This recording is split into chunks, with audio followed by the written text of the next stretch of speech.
मैं जब भी कभी बाहर घूमने जाती हूँ तो 2-3 तरह के नमकीन ज़रूर बना के रख लेती हूँ। इससे क्या होता है, बच्चे बाहर की अनसन चीज़ें नहीं खाते हैं, घर के बना हुआ हेल्दी नमकीन ही खाते हैं। क्योंकि रास्ते में तो बड़े हुए बच्चे सभी को कुछ न कुछ तो खाने का मन करता ही है। तो आज मैं बना रही हूँ 2 तरह की नमकीन। तो सबसे पहले हम मुरमुरा का नमकीन बनाएंगे। तो मैंने यहाँ पे 250 ग्राम मुरमुरा लिया है। इसे हल्का सा रोस्ट कर लेंगे। आप सोच रहे होंगे मुरमुरा तो कुरकुरा होता है, इसे रोस्ट क्यों करना, लेकिन अभी बारिश का मौसम है तो इसे हल्का सा रोस्ट कर लीजिएगा तो ज़्यादा अच्छा रहेगा और इसमें अच्छा सा सोंधापन भी आ जाएगा। तो लो फ्लेम पर मैंने इसे 3 से 4 मिनट तक हल्का सा भून लिया है और ये देखिए ये अच्छी तरह से कुरकुरा हो गया है। इसे एक बड़ा सा प्लेट में निकाल लेंगे। कढ़ाई को वापस से हम गैस पर रखेंगे। अब इसमें हम डाल देंगे 3 से 4 चम्मच सरसों का तेल। तेल जब अच्छी तरह से गर्म हो जाएगा इसमें हम 1 कप मूंगफली का दाना डालेंगे। अब इसे लो फ्लेम पे कुरकुरा होने तक भून लेंगे।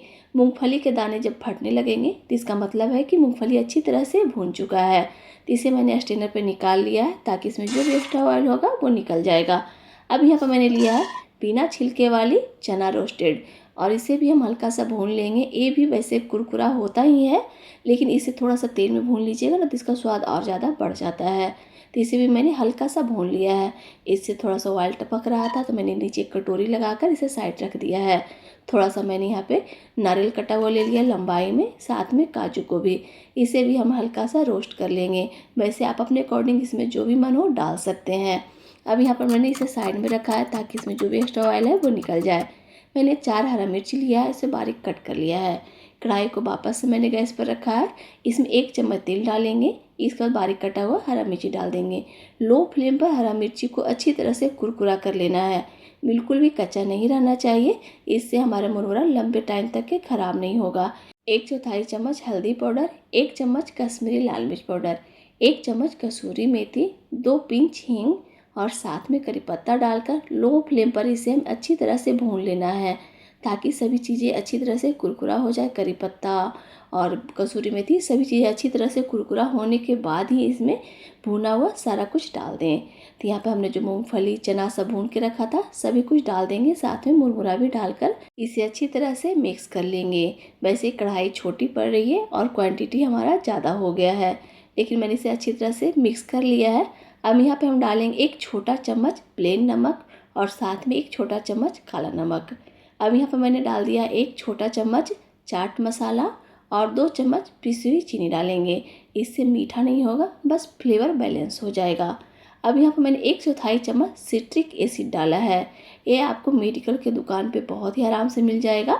ये खट्टे फलों से बना होता है, इससे लंबे समय तक ये ख़राब नहीं होता और इसमें नींबू का फ्लेवर भी देता है।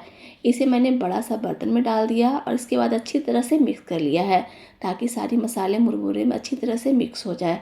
और ये देखिए हमारा मुरमुरा का नमकीन बनके तैयार हो गया है। चलिए अब इसे साइड में रखते हैं। वापस से गैस पर मैंने कढ़ाई रखा है और उसमें तेल डालकर अच्छी तरह से गर्म होने देंगे। तब तक मैंने यहाँ पे पोहा लिया है, जो नॉर्मल पोहे बनाने के लिए आते हैं ना, वही पोहा लिया है।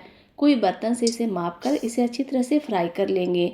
आप चाहें तो इसे बिना स्टेनर को भी फ्राई कर सकते हैं, लेकिन डायरेक्ट फ्राई कीजिएगा तो थोड़ा सा इसे निकालने में टाइम हो जाता है, इससे पोहे थोड़ा ज़्यादा लाल हो जाते हैं। इस तरह से स्टेनर पर कीजिएगा और तेल गर्म रहे तभी कीजिएगा तो बहुत अच्छे से खिले खिले और वाइट वाइट से पोहे बन के तैयार हो जाते हैं। तो सारे पोहे को मैंने इसी तरह से फ्राई कर लिया है और आप देख सकते हैं कितने अच्छे से कुरकुरे पोहे बन के हमारे तैयार हो गए हैं। तेल आपको थोड़े से काले दिख रहे होंगे क्योंकि पोहा को मैंने पहले ही फ्राई कर लिया है। आप चाहें तो सारी चीज़ों को पहले फ्राई कर लें और पोहा को बाद में फ्राई कीजिएगा तो तेल बाद में काला होगा, लेकिन यहाँ पर मैंने पहले ही पोहा को ही फ्राई कर लिया है। वापस वही तेल में हमने स्टेनर डालकर मूंगफली को भी फ्राई कर लिया है, साथ में रोस्टेड चना को भी फ्राई कर लेंगे। ये सबको हल्का हल्का फ्राई करके ही डालिएगा। साथ में मैंने यहाँ पे काजू को भी फ्राई कर लिया है। सारी चीज़ों को मैंने इसी तरह से स्टेनर में भी फ्राई कर लिया ताकि बहुत ही आसानी से फ्राई हो चुका है। अब यहाँ पर मैंने लिया है 100 ग्राम धनिया की पत्ती। इसे भी स्टेनर पर इसी तरह से हाई फ्लेम पे फ्राई करेंगे और एकदम क्रिस्पी होने तक इसे फ्राई कीजिएगा। ये पूरी तरह से क्रिस्पी हो गया है तो यहाँ पे हम पुदीना का पत्ते को भी सेम प्रोसेस से फ्राई कर लेंगे। गैस का फ्लेम हाई रखिएगा तब ये बहुत अच्छी तरह से क्रिस्पी हो जाएगा। तो यहाँ पर धनिया का पत्ता, पुदीना का पत्ता और साथ में करी पत्ता सभी चीज़ों को मैंने फ्राई कर लिया है और इसे हम थोड़ी देर ठंडा होने देंगे। ठंडा होने के बाद ही हमें इसे पीसना है। एक पैन में मैंने डाला 1 चम्मच सौंफ, 1 चम्मच साबुत धनिया और 1 चम्मच साबुत जीरा। इसे हल्का सा रोस्ट कर लेंगे। इसके बाद एक मिक्सर जार लेंगे, इसमें हम डालेंगे 1 चम्मच प्लेन नमक, 1 चम्मच काला नमक, 2 से 3 पिंच हींग डालेंगे और 1/4 चम्मच इसमें सिट्रिक एसिड डाल देंगे। 1 चम्मच चाट मसाला और 2 चम्मच इसमें चीनी डाल देंगे। अब यहाँ पर हमने जो मसाले को रोस्ट किया था वो भी इसमें डाल देंगे और इसे हम अच्छी तरह से पीस लेंगे। इसका पाउडर बना लेंगे। इस पाउडर को आप एयर टाइट डब्बे में भरकर लंबे समय तक स्टोर करके रख भी सकते हैं और जब सलाद वगैरह खाते हैं ना उसके ऊपर भी डाल के खा सकते हैं। बहुत ही अच्छा फ्लेवर देगा आपको, खट्टा मीठा नमकीन सभी का। तो यहाँ पर हमने जो धनिया पुदीना को भी भून के रखा था इसे भी हम अच्छी तरह से पीस लेंगे। और ये देखिए पीसने के बाद ये ऐसा हो जाता है। मेरी थोड़ी सी क्वांटिटी कम थी क्योंकि धनिया की पत्ती मेरे पास कम था। अगर रहेगा तो आप थोड़ा सा धनिया का पत्ता और डाल सकते हैं। अब यहाँ पर हमने जो पोहे को फ्राई करके रखा था उसमें सारी चीज़ें ऐड कर देंगे। साथ में हमने जो मसाला बनाया था वो भी ऊपर से डाल देंगे। तो मैंने यहाँ पर 2 चम्मच ये मसाला डाल दिया है। अब यहाँ पर हमने जो धनिया पुदीना सभी का पेस्ट बनाया था वो भी डाल देंगे और इन सब चीज़ों को अच्छी तरह से मिक्स कर लेंगे। ये पानी पूरी पोहा नमकीन हमारे बच्चों को बहुत ही पसंद है, इसलिए मैंने खासकर इसे बच्चों के लिए बनाया था और खुद के लिए मैंने मुरमुरा का नमकीन बनाया था। इस तरह से पानी पूरी पोहा नमकीन बना के देखिएगा, बहुत ही अच्छा बनता है और इसमें हमने कलर वगैरह कुछ भी ऐड नहीं किया है। आप देख सकते हैं हमारे हाथ एकदम क्लियर हैं। इस तरह से बनाइएगा तो आप इसमें कुछ भी कलर वगैरह ऐड नहीं करना पड़ेगा। बाज़ार से हम जो लाते हैं उसमें कलर वगैरह ऐड रहता है। जब ये ठंडा हो जाएगा तो एयर टाइट डब्बे में भर कर रख लीजिए। आराम से इसे 1 महीने तक इस्तेमाल कर सकते हैं, बिल्कुल भी ख़राब नहीं होगा। लेकिन मेरे यहाँ तो 3 से 4 दिन में ही ख़त्म हो गया था क्योंकि जितना भी बनाई थी सारा मैं लेके चली गई थी। हमें दिल्ली के आसपास घूमने जाना था, मेरा भाई आया हुआ, साथ में उसका एक दोस्त भी है।